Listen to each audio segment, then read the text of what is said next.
Hello दोस्तों, हमारे YouTube channel पे आप लोगों का स्वागत है। आज जो हम स्टार्ट करने जा रहे हैं वो कुछ फार्मूला है। सबसे पहले उसको हम देखते हैं, उसके बाद हम जो है रूट अंडर थ्री या रूट अंडर दो सिद्ध करने के लिए बताएंगे कि वह कैसे एक अपरिमेय संख्या है। तो सबसे पहले फार्मूला है कि परिमेय संख्या प्लस अपरिमेय संख्या बराबर अपरिमेय संख्या होता है। तो ये जो फार्मूला है परिमेय संख्या प्लस अपरिमेय संख्या बराबर अपरिमेय संख्या, तो इसको हम देखते हैं। अगर ये दो दिया हुआ है तो ये दो जो है, तो ये दो परिमेय संख्या है, दो का है परिमेय संख्या प्लस रूट अंडर थ्री दे ले रहेगा। तो जब हम दो प्लस रूट अंडर थ्री यानी कि दो परिमेय संख्या और रूट अंडर थ्री एक अपरिमेय संख्या है, तो हम इसको अपरिमेय संख्या बोलेंगे। यानी कि जो दो प्लस रूट अंडर थ्री है यह का है अपरिमेय संख्या है, यह अपरिमेय संख्या है। तो ये जो दो रूट अंडर थ्री अपरिमेय संख्या है, यानी कि जब भी हम परिमेय संख्या को अपरिमेय संख्या से जोड़ते हैं तो अपरिमेय संख्या प्राप्त होता है। अब यहाँ दूसरा देखे क्या है, ये जो दूसरा है ये दूसरा परिमेय संख्या माइनस अपरिमेय संख्या, यानी कि यहाँ पर देखिए दो परिमेय संख्या है और ये रूट अंडर थ्री जो है एक अपरिमेय संख्या है। तो जब हम परिमेय संख्या में अपरिमेय संख्या को घटाते हैं तो ये भी अपरिमेय संख्या प्राप्त होगा, यह भी क्या होगा अपरिमेय संख्या प्राप्त होगा। तीसरा जो है हम लोग का फार्मूला, तीसरा कह रहा है कि परिमेय संख्या गुना अपरिमेय संख्या, यानी कि जैसे दो गुना रूट अंडर थ्री, तो ये दो है जो परिमेय संख्या है, रूट अंडर थ्री अपरिमेय संख्या है, तो इसको दो रूट अंडर थ्री लिख सकते हैं। यानी कि जो ये जो दो रूट अंडर थ्री है कौन संख्या है, अपरिमेय संख्या है, अपरिमेय संख्या है, ये भी अपरिमेय संख्या है। यानी कि चौथा देखिए, अगर किसी भी परिमेय संख्या से अगर अपरिमेय संख्या में गुना करते हैं तो अपरिमेय संख्या की प्राप्ति होती है।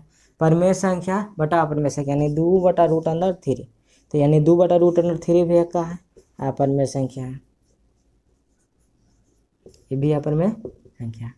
तो इस तरह के जो है चारों फार्मूला समझ चुके होंगे कि जो अगर परिमेय संख्या में अगर अपरिमेय संख्या के जोड़ते हैं तो हमें अपरिमेय संख्या की प्राप्ति होती है।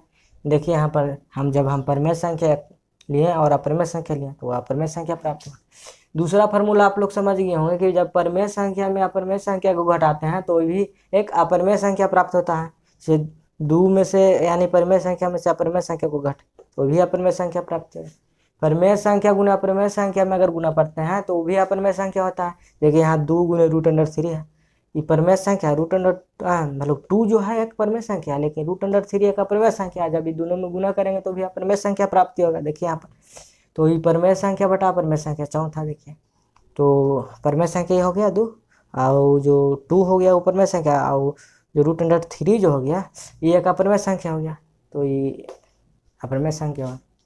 और इस तरह का चारों फार्मूला बहुत महत्वपूर्ण है। अब इसके बाद जो हम बताएंगे सिद्ध करने के लिए बताएंगे कि रूट अंडर दो एक अपरिमेय संख्या कैसे है, रूट अंडर थ्री एक अपरिमेय संख्या की कैसे है। और ये जो बोर्ड में है भी मैट्रिक का जो बोर्ड में है 10th क्लास का जो बिहार बोर्ड का उसमें भी पूछता है, तो इसको हम सबसे पहले आप उतार लीजिए, इसके बाद हम सिद्ध करने के लिए बताते हैं। चलिए अब हम देखते हैं सिद्ध करने के लिए। तो सबसे पहले हम क्वेश्चन का कह रहा है कि सिद्ध करे कि रूट अंडर थ्री एक अपरिमेय संख्या है। तो रूट अंडर थ्री एक अपरिमेय संख्या है सिद्ध करने के लिए दिया हुआ, तो हम इसके जो है अपोजिट मान लेंगे। तो इसका अपोजिट जब हम मानेंगे तो यहाँ पर हम लिख सकते हैं कि माना कि, यानी कि हमको सिद्ध करना है कि सिद्ध करे कि रूट अंडर थ्री एक परिमेय संख्या है, नहीं सिद्ध करें कि रूट अंडर थ्री एक अपरिमेय संख्या है। तो इसको अपोजिट यानी उल्टा मान लेंगे कि माना कि रूट अंडर थ्री एक परिमेय संख्या, एक परिमेय संख्या। तो सबसे पहले हम क्या कर लिए मान लिए, तो सिद्ध करें कि रूट अंडर थ्री एक अपरिमेय संख्या, हम लोग को सिद्ध करना है कि रूट अंडर थ्री एक अपरिमेय संख्या है, लेकिन हम इसको अपोजिट मान लिए यानी उल्टा मान लिए कि माना कि रूट अंडर थ्री एक परिमेय संख्या है। यानी जब हम रूट अंडर थ्री को परिमेय संख्या मान लिए तो परिमेय संख्या जो किसे कहते हैं, जो पी बटा क्यू के रूप में रहता है, यानी कि जो परिमेय संख्या हम कहते हैं, यानी कि हम हो जाएगा यहाँ पर रूट अंडर थ्री बटा पी बटा क्यू हो जाएगा। यहाँ पर ध्यान से समझिएगा कि माना कि √3 एक परिमेय संख्या मान लिए, लेकिन हम लोग का जो सिद्ध करना है कि √3 एक अपरिमेय संख्या, तो हम लोग का सिद्ध करना है कि √3 एक अपरिमेय संख्या, लेकिन इसके उल्टा हम मान लेंगे तो अपरिमेय संख्या का जो उल्टा हो गया परिमेय संख्या। तो हम सबसे पहले माना कि √3 एक परिमेय संख्या मान लिए, उसके बाद जब परिमेय संख्या माने तो वास्तव है कि परिमेय संख्या p/q के रूप में रहता है, तो ये √3 बराबर p/q के रूप में हो जाएगा। तो यहाँ पर जो परिमेय संख्या कंडीशन है उसको भी हम लिख देते हैं। तो परिमेय संख्या का जो कंडीशन था कि जहाँ q = not zero, q = not zero, यानी कि परिमेय संख्या तब कहलाएगा जब q = नॉट जीरो, यानी q के जो मान है 0 के बराबर नहीं होना चाहिए। और भी कंडीशन था कि जो p और q है, यानी p और q का जो है p और q का कोई सार्वभौमिक गुणनखंड नहीं होना चाहिए।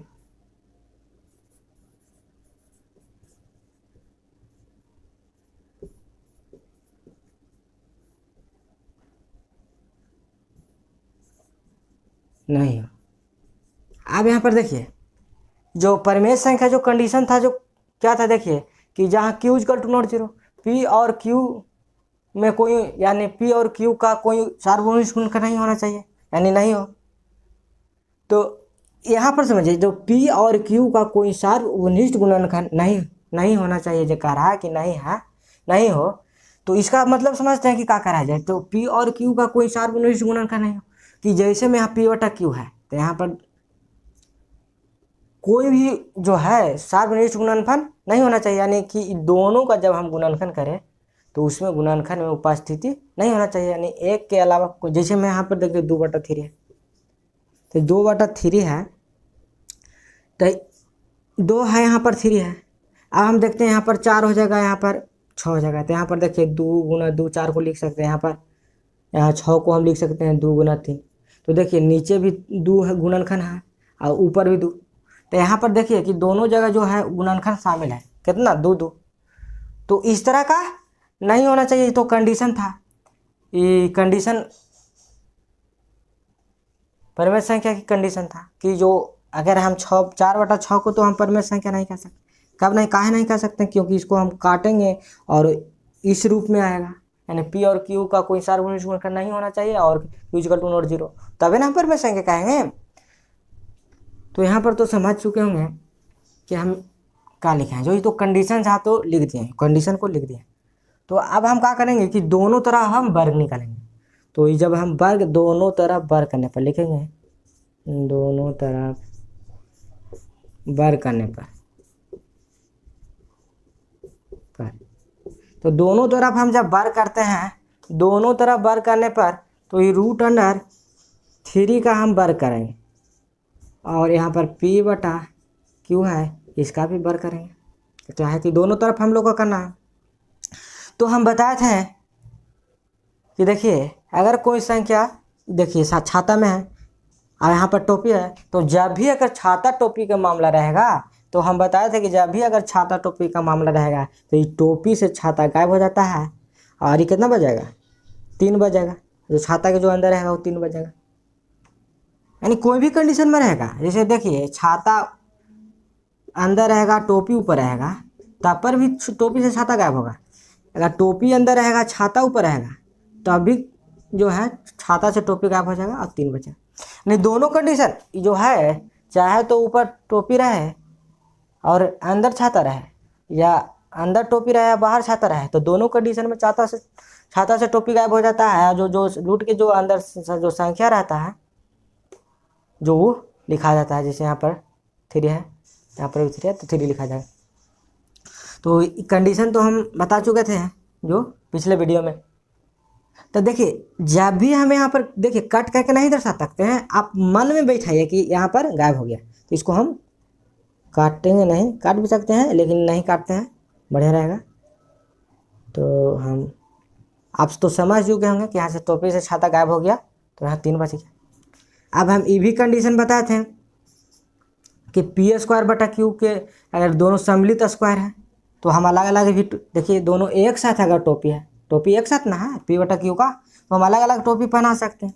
तो यहाँ पर पी के यहाँ पर हो जाएगा स्क्वायर और बटा क्यू के स्क्वायर, यहाँ पर 3 है तो 3, तो हमें यहाँ पर 3 बराबर पी स्क्वायर, यहाँ पर जो क्यू के स्क्वायर है इसको हम 2 बार लिख सकते हैं, क्यू गुना क्यू, तो क्यू गुना क्यू लिख दिए। तो जब क्यू गुना, अब एक क्यू को हम 3 से, कहे कि यहाँ बटा में है इधर गुना, इधर तो गुना हो जाएगा, तो यहाँ पर हो जाएगा 3q equal to P square बटा क्यू, एगो क्यू तो यहाँ बच जाएगा, एक क्यू ना हम इधर ले लिए। तो अब यहाँ पर ध्यान से देखिए कि जो 3q जो है एक पूर्णांक संख्या, लेकिन पी स्क्वायर बटा क्यू जो है एक भिन्न है।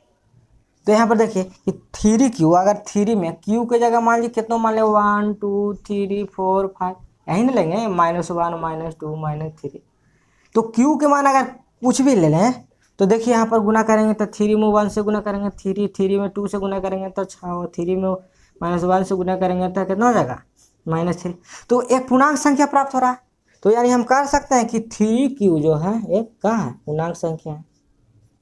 तो जब 3q एक पूर्णांक संख्या है तो हम लिख सकते हैं पूर्णांक is equal to not I P square बटा क्यू एक भिन्न संख्या है। तो हम तो यहाँ पर लिख सकते हैं कि पूर्णांक इज इक्वल टू नोट भिन्न, पूर्णांक का भी भिन्न के बराबर हो सकता है। अभी देखिए ये तो पूर्णांक जो है पूरा में संख्या में जो रहता है, लेकिन भिन्न है। अब ये पी स्क्वायर है बटा कितना है क्यू, अब पी के जगह हम कोई संख्या ले लेते हैं, जैसे हम यहाँ पर देखिए पी स्क्वायर है, जैसे 2 के ले लेंगे स्क्वायर तो 2 दूनी हो जाएगा 4 है, क्यू के जगह मान लिया जाए कि 6 हो जाएगा, तो 2/3 काट के, यानी कि जो है भिन्न जो संख्या है कभी पूर्णांक के बराबर नहीं हो सकता है।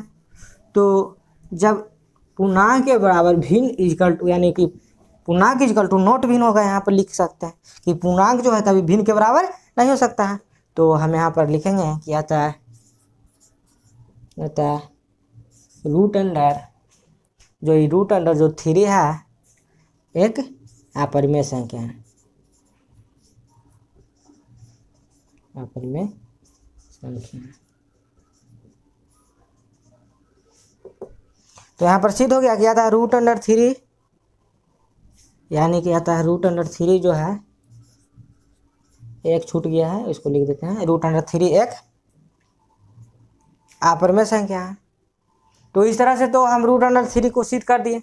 तो आप लोग तो समझ गए होंगे कि हम तो एक बार फिर हम सिखा देते हैं कि देखिए हमको क्वेश्चन करा कि सिद्ध करे कि √3 एक अपरिमेय संख्या है, तो इसको अपोजिट यानी उल्टा मान लेंगे, माना कि √3 एक परिमेय संख्या है, तो √3 बराबर हो जाएगा p बटा क्यू, कहा कि परिमेय संख्या है तो परिमेय संख्या तो p बटा क्यू के रूप में रहता है। तो परिमेय संख्या होने का कंडीशन भी रहता है, तो कंडीशन को भी लिख देंगे कि जहाँ q equal to not p और q में कोई सार्वभौमिक गुणनखंड नहीं हो, यानी p और q का कोई सार्वभौमिक गुणनखंड नहीं हो, यानी यहाँ पर मैं भी लिख सकते हैं, कोई दिक्कत नहीं, p और q का कोई सार्वभौमिक गुणनखंड नहीं हो।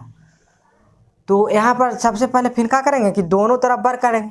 तो दोनों तरफ जब वर्ग करेंगे तो यहाँ पर ये वर्ग के मतलब स्क्वायर होता है, तो यहाँ पर भी स्क्वायर और यहाँ पर भी p बटा क्यू के भी स्क्वायर कर दे। तो हम यहाँ बताए थे पिछले वीडियो में कि जब भी कभी छाता और टोपी का मामला रहे, तो यहाँ पर देखिए छाता टोपी है, तो ये छाता टोपी से गायब हो जाता है, कितना बचेगा 3 बचेगा जो छाता के अंदर है। यहाँ पर जो p बटा क्यू एक ही में टोपी एक ही में ना है, p बटा क्यू, तो अलग अलग टोपी पहना सकते हैं, तो p स्क्वायर बटा क्यू स्क्वायर हो जाएगा, यानी अलग अलग स्क्वायर लिख सकते हैं, p स्क्वायर बटा क्यू स्क्वायर हो जाएगा। तो यहाँ पर 3 p स्क्वायर, यहाँ पर देखिए स्क्वायर 2 बार है तो 2 स्क्वायर ना है, क्यू के स्क्वायर तो 2 बार क्यू लिख सकते हैं, कोई दिक्कत नहीं होगा। एक क्यू में 3 से गुना कर दिए, आए वो क्यू रह दिए। तो यहाँ पर देखें कि 3q एक पूर्णांक संख्या है और जो p बटा क्यू एक भिन्न संख्या है, तो पूर्णांक इक्वल टू नोट भिन्न आता है, √3 एक अपरिमेय संख्या है। और इसका बनाने का एक और भी तरीका है, उसको भी हम बता देते हैं। तो ये तो है पहला विधि, इसको हम लिख सकते हैं, लेकिन एग्जाम में जौन अच्छा रहे उसको उस तरह से हम आप लोग बनाइएगा, उससे कोई दिक्कत नहीं है। तो इसको पहला विधि हो गया। हम दूसरा विधि बनाने का जो सिद्ध करने का जो तरीका है, पहला विधि हो गया, और दूसरा विधि भी हम सिखाएंगे। जो पहला विधि हो गया इसको उतार लीजिए, यही क्वेश्चन को हम दूसरा विधि से हम सिखाते हैं। तो देखिए पहला विधि पहले उतार लीजिए, उसके बाद हम दूसरा विधि हम सिखाते हैं। चलिए हम दूसरा विधि से √3 को सिद्ध करते हैं। तो कह रहा है कि √3 एक अपरिमेय संख्या सिद्ध करने के लिए तो दूसरा विधि से जो सिद्ध करना है, तो सबसे पहले जो पहला विधि में किए थे माने थे, इसके अपोजिट जो अपरिमेय संख्या उसके अपोजिट यानी कि परिमेय संख्या उल्टा मानेंगे। तो माना कि √3 एक परिमेय संख्या, तो जब परिमेय संख्या मानेंगे तो P/Q के रूप में परिमेय संख्या रहता है। तो यानी कि √3 बराबर कुछ हो जाएगा P/Q, जहाँ Q = नॉट जीरो और P और Q का कोई सार्वनिष्ठ गुणनखंड नहीं हो, तो परिमेय संख्या का शर्त है, तब वो परिमेय संख्या हो। तो √3 बराबर P/Q मान लिए थे और Q = नॉट जीरो, P और Q का उनिष्ठ यानी कोई सार्वनिष्ठ गुणनखंड नहीं हो। तो अब इसके बाद करेंगे कि दोनों तरफ वर्ग करने पर, तो जब हम दोनों तरफ वर्ग करेंगे तो √3 के स्क्वायर हो जाएगा बराबर P/Q के स्क्वायर हो जाएगा। तो यहाँ पर देखिए कि हम बताए थे कि टोपी से छाता गायब होता है। तो यहाँ पर देखिए √3 है √100 में और इसके ऊपर स्क्वायर है, यानी रूट से स्क्वायर जब खत्म हो जाएगा यानी टोपी से छाता जब गायब होगा तो कितना बचेगा, 3 बचेगा। और यहाँ पर क्या कर सकते हैं कि जब दोनों एक साथ है टोपी तो इसको अलग अलग टोपी पहना सकते हैं, यानी कि जब एक साथ किसी को बटा में रहेगा P/Q के अगर एक साथ स्क्वायर रहेगा तो इसको अलग अलग स्क्वायर में लिख सकते हैं, तब P² कितना हो जाएगा, Q² हो जाएगा। तो हम इधर ये जो Q जो स्क्वायर है इसको हम इधर ला देते हैं, तो 3Q² बराबर हो जाएगा P²। तो यानी 3Q² बराबर कितना हो जाएगा, P² हो जाएगा। तो यहाँ पर हम देखते हैं कि जो देखिए यहाँ पर P जो स्क्वायर और यहाँ पर ये गुना में है, यहाँ पर हम लिख सकते हैं कि Q² बराबर P²/3 लिख सकते हैं ना, कि Q² बराबर P²/3 क्यों लिख सकते हैं, क्योंकि यहाँ पर गुना में है तो इधर बटा में हो जाएगा। और जब बटा में हो जाएगा तो अगर कोई समीकरण रहता है, इसको हम मान लेते हैं समीकरण 1। तो जब कोई समीकरण रहता है तो जब समीकरण के दोनों पक्ष होता है बराबर, तो जब बराबर होगा एक मतलब है कि 3 से जो है P² विभाजित तब ना कट Q² के बराबर आएगा। तो न दोनों पक्ष जो होगा समीकरण के बराबर होगा। तो हम कह सकते हैं, यहाँ पर ही लिख भी सकते हैं, नहीं तो लिख देते हैं। तो समीकरण इसको 1 मान लिए, हम यहाँ पर भी मान सकते हैं समीकरण 1। तो चलिए समीकरण 1 मान लिए, तो Q² बराबर P²/3 यानी हम लिख सकते हैं कि जो ये जो P² जो है P² जो है 3 से विभाज्य है, 3 से विभाज्य है। तो जब ये P² जो है 3 से जब विभाज्य होगा तो P भी 3 से विभाज्य हो जाएगा, P भी यानी P भी जो है 3 से विभाज्य होगा, 3 से विभाज्य हो जाएगा, यानी P भी 3 से विभाज्य है। तो यहाँ पर P² जो है 3 से विभाज्य है तो P भी 3 से विभाज्य हो जाएगा। तो जो हम क्या करेंगे कि माना कि लिखेंगे, मानेंगे कि माना कि जो ये जो P बराबर है वो 3K के बराबर, जहाँ K जो है नियतांक है, K का है नियतांक है। तो K जो है नियतांक के बराबर मान लिए, अब K नियतांक के बराबर मान लिए तो लिखेंगे हाँ माना कि समीकरण 1 में P का मान देने पर चलिए मान देंगे। तो जो यहाँ पर जो हम समीकरण 1 माने थे तो इसके जो जस्ट पहले मान लेंगे, यहाँ पर भी मान सकते हैं, कोई दिक्कत ना है। तो चलिए यहीं पर मानेंगे तो उससे भी कोई दिक्कत नहीं, तो इसी को हम समीकरण 1 मान लेते हैं। तो जो Q² है तो Q² को हम Q² लिखेंगे, जगह तो कम है, इसको ऊपर लिखते हैं। तो चलिए ऊपर लिखते हैं, तो यहाँ कितना हो जाएगा Q² था Q² हो जाएगा। और यहाँ पर समीकरण 1 P² है, तब P² की जगह 3 के न रखना है, तो यहाँ पर 3K के स्क्वायर हो जाएगा। तो 3K का स्क्वायर हो जाएगा, यहाँ पर कितना है नीचे 3 है, तो हम लिखेंगे इसके आगे हम लिखते हैं कितना Q² है, नीचे लिख देते हैं, कोई दिक्कत नहीं। तो Q² बराबर जब 3K के स्क्वायर है तो 3K गुने 3K हो जाएगा कितना 2 बार, तो 3 3 9 और 9K के स्क्वायर हो जाएगा। यानी यहाँ पर लिख सकते हैं 9K के स्क्वायर बटा 3, 3 से कटेगा 3 3 9, तो Q² बराबर हो जाएगा 3K²। तो जब 3k² होगा तो हम इसको हम लिख सकते हैं कि यहाँ पर देखिए q² बटा 3 बराबर k², तो लिख सकते हैं। तो जब हम लिख सकते हैं यानी कि हम कह सकते हैं कि जो q जो स्क्वायर है वो 3 से क्या है, विभाज्य है, विभाज्य है। जब 3 से विभाज्य है तो q भी हो जाएगा, q भी 3 से विभाज्य है, विभाज्य है। जब q भी 3 से विभाज्य है तो q भी 3 से विभाज्य है, तो यहाँ पर लिख सकते हैं p और q का सार्वभौमिक गुणन का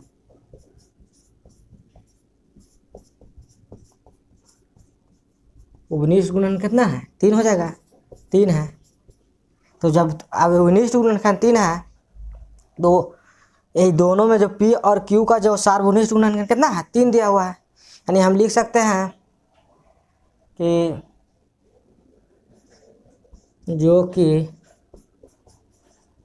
विरोधाभास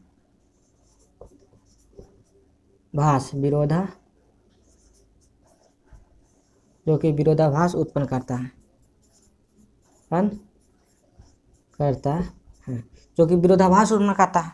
अब यहाँ पर लिख देते हैं जब विरोधाभास उत्पन्न करेगा यानी कि अर्थात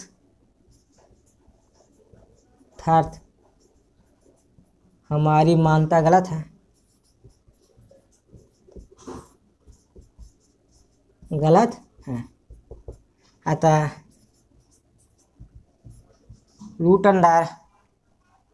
कितना हो जाएगा, अतः √3 जो ये √3 है, अतः √3 एक अपरिमेय संख्या है,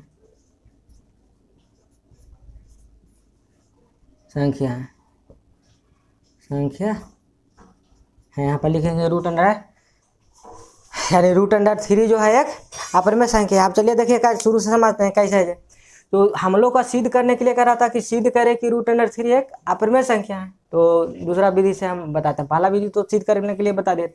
तो जब √3 एक अपरिमेय संख्या सिद्ध करने के लिए कह रहा है तो इसको अपोजिट हम मान लेंगे। तो माना कि √3 एक परिमेय संख्या है, तो जब परिमेय संख्या अपोजिट माने उल्टा, तब परिमेय का उल्टा हो जाएगा, अपरिमेय का उल्टा अपरिमेय हो जाएगा। तब मानना कि √3 एक परिमेय संख्या है, यानी कि माना कि √3 एक परिमेय संख्या। जब परिमेय संख्या √3 मान लिए तो √3 बराबर p बटा q हो जाए।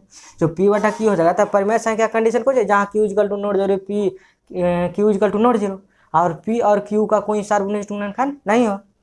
तो दोनों तरफ वर्ग करने पर जब √3 को वर्ग करेंगे और तब p बटा q दोनों तरफ के वर्ग कर दें तो टोपी से छाता गायब, यानी कि रूट से जब स्क्वायर खत्म होगा तो 3 बचेगा। यहाँ पर दोनों के अलग अलग स्क्वायर लिख दिए तब p² बटा q² हो जाएगा कि एक साथ था, तो अलग अलग लिख सकते हैं, इससे कोई दिक्कत नहीं। तो 3 की यहाँ पर देखिए, यहाँ पर बाटा में तो इधर गुना में कर दिए थे, 3q² बटा बराबर 3q² बराबर p², तो q² यहाँ 3 कोची में है, भागा में इधर बाटा में आ जाएगा q, तो p² बटा 3। तो यहाँ पर देख रहे हैं कि जो p² है जो 3 से क्या है, विभाज्य हो जाएगा, का है तब ना q² के बराबर होगा, काहे कि समीकरण के दोनों पक्ष के जो बराबर होता है। तो यानी हम लिख सकते हैं p² 3 से विभाज्य है, अर्थात p भी 3 से विभाज्य है। माना कि आप क्या करेंगे, मान लेंगे कि माना कि p बराबर 3 के, तो p बराबर जब 3 के यहाँ जहाँ के नहीं तांक है, तो माना कि समीकरण O1 में p का मान देने पर, अब समीकरण O1 में p का मान देंगे तब p के जगह 3k का स्क्वायर लिखेंगे, काहे कि p बराबर 3 के माने थे, तो p के जगह 3 की जब k का स्क्वायर लिखेंगे तो 3k के 2 बार गुना करेंगे तो 9k स्क्वायर हो जाएगा बटा 3, 3 से 3 3 9 3k स्क्वायर। अब q² बटा यहाँ पर 3 गुना में तो इधर कची हो जाएगा, भागा में बटा में चल जाएगा, तो q² भी 3 से विभाज्य है, तो q² 3 से विभाज्य है। तो अब यहाँ देखिए कि q भी 3 से विभाज्य है, तो p और q का सार्वभौमिक गुणनखंड 3 है। देखिए यहाँ भी q² भी 3 से विभाज्य हो जा रहा है और p² भी 3 से विभाज्य हो रहा है, तब p² भी 3 से विभाज्य हो जा रहा है, q² भी 3 से विभाज्य हो रहा है। तो इस दोनों का जो उपनिष्ठ गुणनखंड जो सार्वभौमिक गुणनखंड है कितना है, 3 है, तो 3 है, तो जो कि विरोधाभास उत्पन्न करता है। परिमेय संख्या में p और q का कोई उपनिष्ठ गुणनखंड नहीं होना चाहिए, लेकिन यहाँ पर 3 उपनिष्ठ गुणनखंड शामिल हो जा रहा है। तो जब 3 उपनिष्ठ गुणनखंड शामिल हो रहा है तो परिमेय संख्या न कहलाएगा। तो यही लिखे हैं कि जो कि विरोधाभास उत्पन्न करता है। हम लोग का जो परिमेय संख्या माने थे तो रूट अंडर 3/p कह रहा है कि जो कि विरोधाभास उत्पन्न करता है, अर्थात हमारी मानता गलत है। यहाँ पर जो था p और q का कोई सार्वभौमिक गुणनखंड नहीं होना चाहिए ना। यहाँ पर ठीक साफ लिखा है कि रूट अंडर 3 बराबर p/q। यहाँ q इक्वल टू नोट जोड़िए p और q का कोई सार्वभौमिक गुणनखंड नहीं होना चाहिए।